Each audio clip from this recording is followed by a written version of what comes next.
The Silent Bullet by Arthur B. Reeve. Craig Kennedy's Theories. It has always seemed strange to me that no one has ever endowed a professorship in criminal science in any of our large universities. Craig Kennedy laid down his evening paper and filled his pipe with my tobacco. In college we had roomed together, had shared everything, even poverty, and now that Craig was a professor of chemistry and I was on the staff of the Star, we had continued the arrangement. Prosperity found us in a rather neat bachelor apartment on the Heights, not far from the university. "Why should there be a chair in criminal science?" I remarked argumentatively, settling back in my chair. "I've done my turn at police headquarters reporting, and I can tell you, Craig, it's no place for a college professor.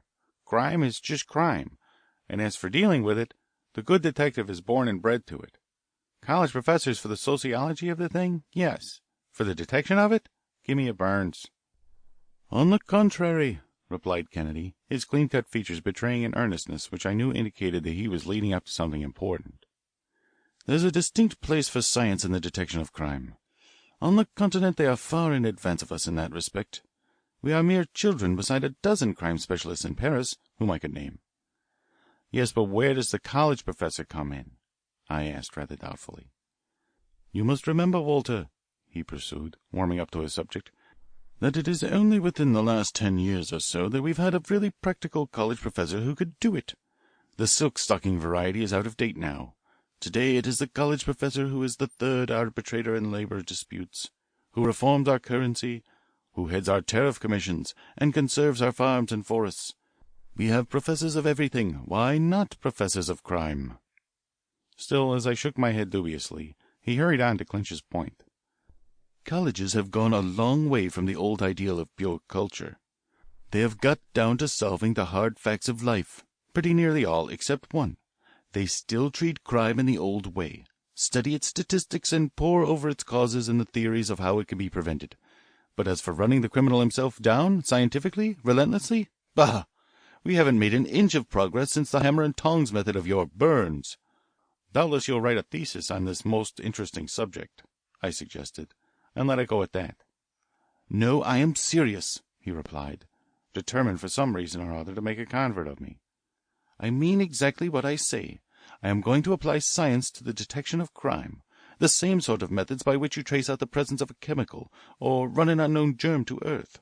And before I have gone far, I am going to enlist Walter Jameson as an aide. I think I shall need you in my business." "How do I come in?" "Well, for one thing, you will get a scoop, a beat, whatever you call it in that newspaper jargon of yours." I smiled in a skeptical way, such as a newspaper men are wont to affect toward a thing until it's done, after which we make a wild scramble to exploit it. Nothing more on the subject passed between us for several days. End of Craig Kennedy's Theories.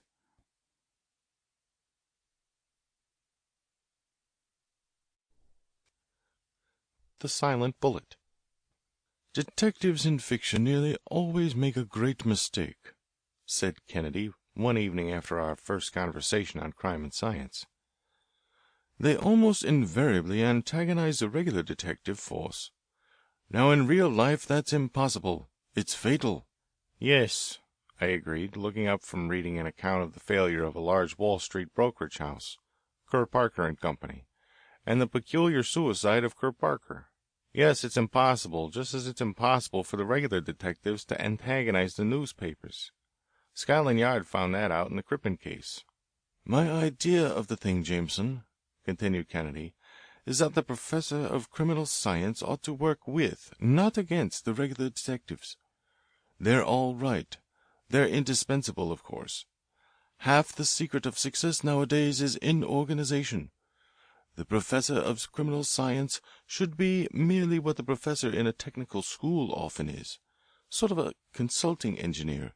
For instance, I believe that organization plus science would go far towards cleaning up that Wall Street case I see you are reading."